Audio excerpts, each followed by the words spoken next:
पटना के गांधी मैदान में आज महारैली होना है गठबंधन की ओर से, जहां तेजस्वी यादव और लालू प्रसाद यादव को सुनने के लिए कोने कोने से लोग निकल चुके हैं।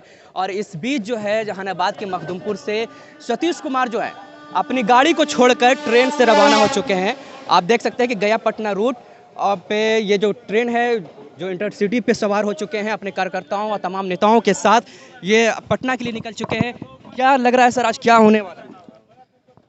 देखिए, बिहार में जिस तरीके से राजनीतिक परिस्थितियां बदली है नीतीश कुमार जी के पाला बदलने के बाद, और तेजस्वी यादव जी जब जनविश्वास यात्रा पर निकले तो जनविश्वास यात्रा में लोगों ने चीख चीख के कहा कि बहुत हो गई है उल्टी पुल्टी, अब न चलेगी उनकी चलती, कि सिंहासन खाली करो तेजस्वी आ रहे हैं। तो इसी पुकार को लेकर के तेजस्वी यादव जी के आह्वान पे, लालू यादव जी के आह्वान पे लाखों लाख की संख्या में पटना के गांधी मैदान में लोग कुछ कर गए हैं। कुछ तो लाखों लोग रात से ही पहुंच चुके हैं और अभी लाखों लाख लोग रास्ते में हैं। हम सब लोग भी जहानाबाद से हजारों की संख्या में मखदुमपुर, टेहटा, ये तमाम स्टेशन होते हुए हम लोग तमाम लोगों को लेकर के पटना की ओर हम लोग कुछ किए हैं और अपने तय समय पर हम लोग गांधी मैदान में पहुंचेंगे। आज क्या लालू प्रसाद यादव जी का भी भाषण होना है, लोग सुनने के लिए उनको उत्सुक है। क्या लग रहा है कि अब क्या बिहार की राजनीति में कुछ बदलाव होगा? बदलाव आप लोग कह रहे हैं कि बदलाव होने जा रहा है, खेला होगा, लेकिन आप लोग के साथ ही खेला हो रहा है। आपके साथ विधायक लगभग उधर चलेगा, भगदड़ तो आप लोग के अंदर मचा है।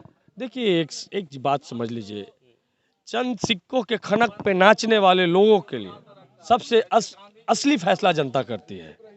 और जनता देख रही है कि जिस व्यक्ति को लालू प्रसाद यादव जी ने या महागठबंधन के कांग्रेस पार्टी के लोगों ने एक अर्श से उठाकर के फर्श से उठाकर अर्श तक पहुंचाने का काम किया और उन्होंने कैसा सिला देने का काम किया, तो ये तमाम चीज़ें दिख रहा है। और इसीलिए हम कहते हैं कि जब मछली पकड़ने के लिए हम सब लोग जाते हैं और कादों को हिकोड़ते हैं तो जितना भी मुर्दा होता है वो छला जाता है।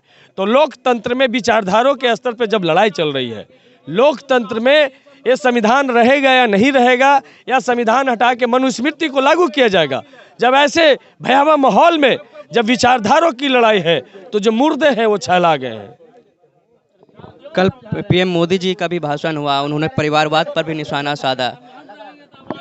देखिए, बहुत हंसी आती है प्रधानमंत्री नरेंद्र मोदी जी पर कि बगल में सम्राट चौधरी जी को बैठा करके और वो भाषण दे रहे थे परिवारवाद पे।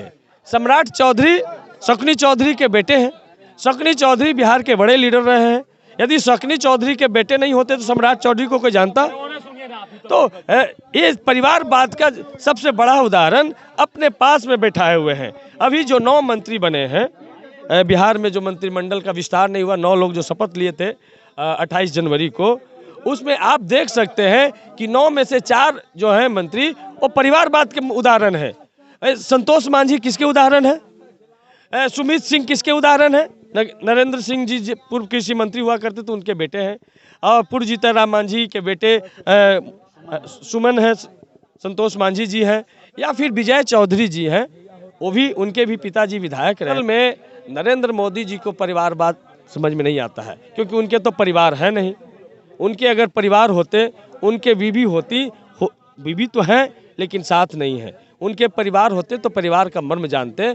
और लालू यादव जी के लिए, तेजस्वी यादव जी के लिए उन्होंने कहा है कि मेरा माई और मेरा बाप ही मेरा परिवार है। माई बाप को उन्होंने डिफाइन भी किया है। तो ये बातें उन लोगों को समझ में नहीं आएगी। और आरएसएस के विचारधारा से आने वाले लोगों के लिए सिर्फ वही परिवार होता है जो मनुस्मृति को मानता है। और मनुस्मृति कहता है कि मनुष्य 4 जगह से जन्म लिया है, तो जो 4 जगह से जन्म ही लिया है तो बराबर हम कैसे हो सकते हैं?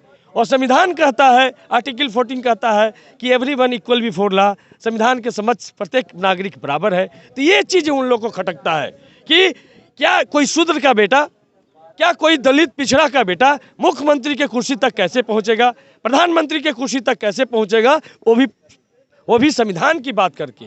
यदि मनुस्मृति की चर्चा करके पहुंचता है तो उनको एक्सेप्ट करते हैं, लेकिन संविधान की, लालू यादव जी ने से दर्द जो नरेंद्र मोदी जी, आरएसएस, भारतीय जनता पार्टी को यही है कि लालू प्रसाद यादव जी जब 90 के दशक में बिहार में मुख्यमंत्री बने तो उन्होंने गरीब गुरबों को ताकत देने का काम किया।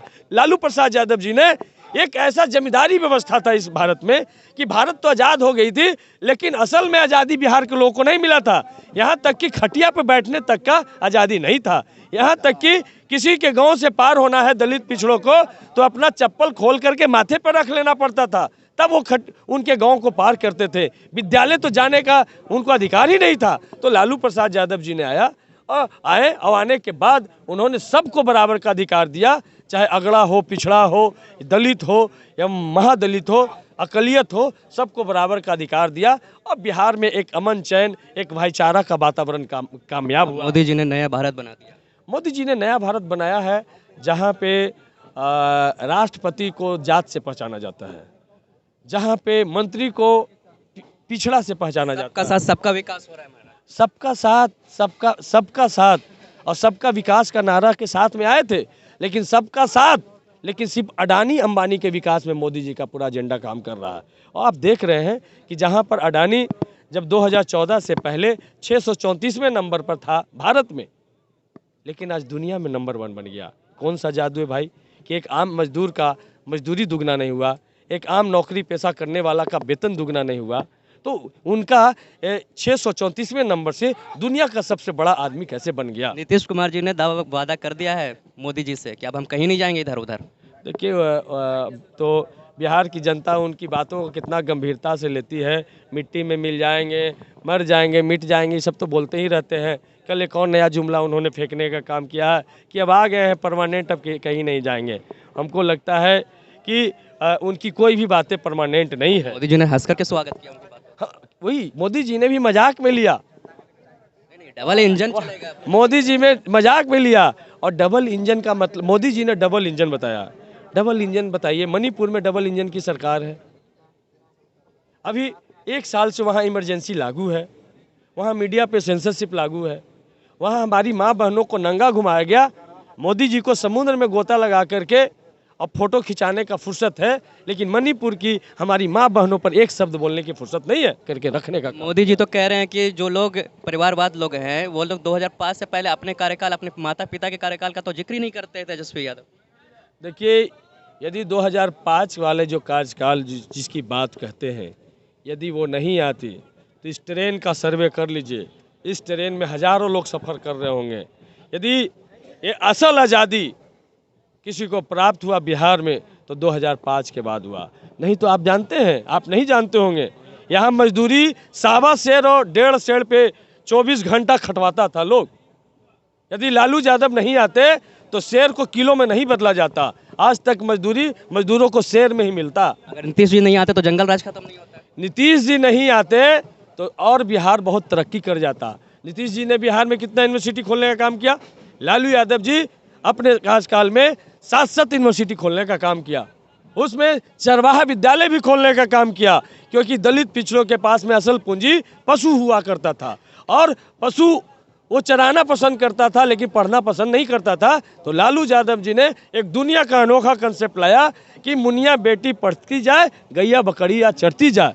और वो कैंपस होता था जहाँ अपना गाय बकरी छोड़ देते थे और उसका वहाँ पाठशाला में पढ़ाई होता था और प्रत्येक दिन 1 रुपया मिलता था विद्यालय जाने का। ये था लालू यादव जी का सोच। लालू यादव जी का सोच था कि किसी भुनटोली में, किसी चमटोली में डीएम एसपी तमाम लोग के साथ में कैंप करते थे, रात में वहाँ रुकते थे और ये दीदी ये काकी का बनैली है, लो तो सत्तू या साग जो भी बना होता था उस महादलित परिवार के साथ में खाते भी थे। और डीएम को आदेश देते थे कि इस पूरा कॉलोनी को, ये जो झोपड़ी है, सुअर का बखोर है, ये पूरा कॉलोनी 1 महीना में एक बढ़िया कॉलोनी बन जाना चाहिए। ये था लालू यादव जी। आगे के बताइए कि आज की रैली के बाद का क्या राजनीतिक स्वरूप होगा बिहार का। देखिए, आज के रैली के बाद बिहार में नीतीश कुमार जी और भाजपा का राजनीति खत्म होने जा रहा है। जिस तरीके से लोगों में तेजस्वी यादव जी के 17 महीने कार्यकाल के प्रति एक विश्वास जगा है, जिस तरीके से जो 17 साल बनाम 17 महीने की जो बात युवाएं कर रहे हैं कि 17 साल में जो काम नहीं हो सका वो 17 महीने में करने का काम तेजस्वी यादव जी के नेतृत्व में महागठबंधन की सरकार ने किया है। क्या इससे पहले लालू प्रसाद यादव जी बीपीएससी के माध्यम से शिक्षकों की बहाली किए थे। उसके बाद जब तेजस्वी यादव जी को डिप्टी सीएम बनने का मौका मिला तो फिर एक नई नियमावली बना करके बीपीएससी के माध्यम से गुणवत्तापूर्ण शिक्षकों की बहाली की गई, जिससे गुणवत्तापूर्ण शिक्षा लोगों को दिया जा सके। और गांधी मैदान में पहली बार लाखों की संख्या में 70 दिन में 2,17,000 लोगों को शिक्षकों को बुला करके नियुक्ति पत्र बांटने का भी एक विश्व रिकॉर्ड बनाया गया। पहली बार जाति आधारित गणना कराई गई इस राज्य में, जिसकी मांग लालू यादव जी वर्षों से करते रहते थे। उस एजेंडे को हमारी सरकार ने पूरा किया। पूरा ही नहीं किया, जिसकी जितना संख्या भारी उसकी इतनी हिस्सेदारी, जो लालू प्रसाद यादव जी का कमिटमेंट था, उस और एक कदम बढ़ाने का काम किया कि जो अनुसूचित जाति की जो आरक्षण था वो बिहार में 16% मिल रहा था, उसको बढ़ा करके 20% करने का काम किया। अनुसूचित जनजाति का आरक्षण 1% था, उसको 2% किया गया। अति पिछड़ों का आरक्षण 18% पहले मिल रहा था, उसको बढ़ा के 25% किया गया। और पिछड़ों का आरक्षण जो 12% था, उसको बढ़ा करके 18% किया गया। और अति पिछड़ों का आरक्षण का दायरा जब राबड़ी देवी जी मुख्यमंत्री थी तब बढ़ाया गया था, और जब लालू यादव जी मुख्यमंत्री बने थे उस समय भी बढ़ाया गया था। बीच में नीतीश कुमार जी क्यों नहीं बढ़ाया? क्यों नहीं बढ़ाया? भाजपा की सरकार क्यों नहीं बढ़ाई? तो भाजपा दलित पिछड़ों के एजेंडे पे काम नहीं करती है। भाजपा का एकमात्र एजेंडा है मंदिर, मस्जिद, गाय, मूत्र, गोबर। 400 पार जाएगा। 400 पार तो लहसुन चला गया था। अरे भाजपा की सीट आएगी। प्याज भी जाने वाला है। 400 पार सरसों तेल भी जाने वाला है। तो इनको महंगाई से कुछ लेना देना नहीं है। ये नहीं कह सकते हैं नरेंद्र मोदी जी कि मनरेगा में अब मजदूरों को 400 रुपया मजदूरी मिलेगा। यह है हिम्मत बोलने का? मोदी की गारंटी है तो मजदूरों को गारंटी करें कि मनरेगा में 400 रुपया हम देंगे मजदूरी। ये नहीं गारंटी दे सकते हैं। मजबूत गारंटी है, तब तो कह रहे 400 पार आएगी। मोदी की गारंटी है कि युवाओं को रोजगार नहीं मिलेगा। मोदी की गारंटी है कि डीजल पेट्रोल का दाम 100 रुपया से कम नहीं होगा। मोदी की गारंटी है कि गैस का दाम 1,000 रुपया से कम नहीं होगा। मोदी की गारंटी है कि सारे देश की पूंजी लूट करके अडानी अंबानी को झोली भरने का गारंटी है। ये है मोदी की गारंटी। मोदी की गारंटी है कि दलित पिछड़ा अकलियतों को इंसान नहीं समझा जाएगा, उन पर पेशाब किया जाएगा। यदि मंदिर में चले जाएंगे तो मंदिर धो दिया जाएगा, और सच्चाई बोलेंगे तो जीभ काटने का इनाम घोषित किया जाएगा। ये है मोदी की गारंटी। तो ये सतीश कुमार जी थे, मखदूमपुर से विधायक हैं, और आज की रैली के बाद राजनीतिक स्वरूप बदलने का दावा कर रहे हैं। फिलहाल हम तरेगना पहुंच चुके हैं, और पटना जो है, तरेगना आप दिखा दीजिए कि तरेगना स्टेशन पर हैं। अब पटना की ओर ये ट्रेन जा रही है। पटना कुछ ही देर में पहुंचेंगे, और वहां जो है जितने कार्यकर्ता, जो ट्रेन जो हुजूम है, ट्रेन भरी हुई है कार्यकर्ताओं नेताओं से, जो पटना के गांधी मैदान में पहुँचेंगे। आप देख रहे थे पूछो इंडिया। चैनल को सब्सक्राइब करना ना भूलें।